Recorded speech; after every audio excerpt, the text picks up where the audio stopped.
Not a very new movie, but one that we've both watched and enjoyed and thought we should talk about. I actually watched it for the first time recently. It's a couple of years old, but you went to watch Invisible Man. I didn't, so we're not reviewing that. But we came back and watched Upgrade that night.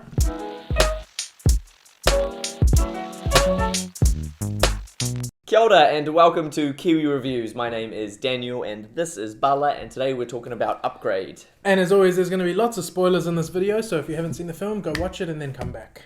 I really enjoyed it. I do generally like sci-fi and action thriller type movies, so this is right up my alley. Going into this film without any expectations was the perfect way to watch it. It turned out to be this crazy premise. The action very cool, and just the story itself is just fun. I would consider it to be like a dark comedy. The way the action is shot in this movie is really cool. Generally speaking, the cinematography has this sort of robotic, almost like a little bit too perfect kind of quality to it, especially the camera moves.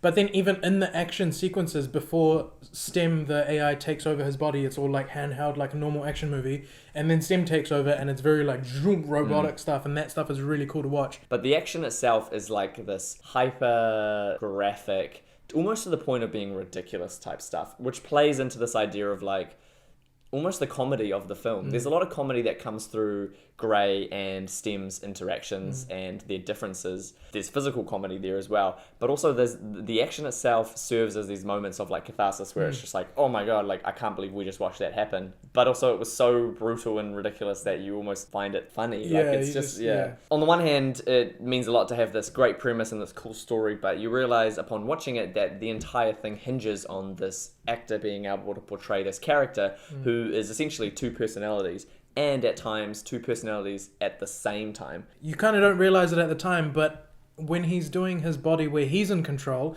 versus when Stem is control, all of that is down to the actor himself. Like, there's no one else doing anything, but he does it so well that in the film, when Stem takes over, it does totally feel like a completely different body. It's like he's robotic suddenly, but that's just the actor doing like robotic stuff with his body, which is just an amazing skill to have. And like, once you realize obviously that it's just the actor doing that, that's really cool to watch. It was actually you who brought it to my attention, actually, that it was the one guy doing it. And it actually would have probably just been so much fun. Like, you think back to the first fight where Stem takes over in the house, and on his facials he's like really horrified, but his body's just like smacking this dude around. It would have been so much fun to shoot. For sure, and there's also this thing of like really well thought out movement as well. Not only is he selling it, but the movements that they're doing are movements that we believe a machine would probably do. You know, that they're doesn't just like have... too efficient. Like the hand doesn't travel naturally. It's just like the shortest way to get somewhere. For sure, yeah. Generally speaking, the cinematography in this film is very slick, very clean. It's got this kind of like gritty feel to it, and it's kind of contrasts between these like darker colors and these like very bright sci-fi colors. You know, the story itself, the setting is in this kind of like sci-fi world, which is like a not too distant future. You know, so it kind of really merges the feeling of like current life with these ideas of like high-tech type things. One of my favorite moments to do with that world building was when Gray goes into like the hacker to try and hack Stem away from the creator, I guess.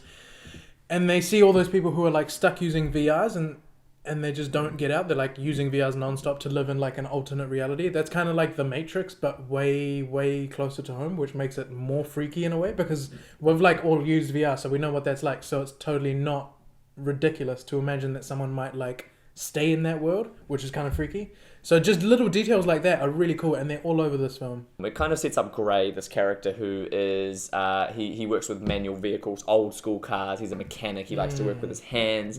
And from the beginning, he is opposing technology. His wife has this auto-driving car, and he doesn't really like it. He likes the feeling of being in control yourself. And then he's pitted against this AI, which is in his body. And so this kind of unlikely friendship forms. It's quite a cool relationship to see, especially when they first start getting to know each other. Stem comes across quite comedic, but with some of the beats. What this idea does that it sets up between technology versus like, you know, non-technology.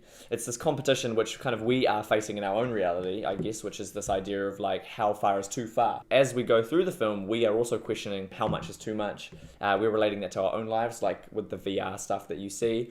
And then also in the end, when we're believing that this AI is actually helping our character to the full flip, the twist at the end where the AI is actually setting up the whole thing.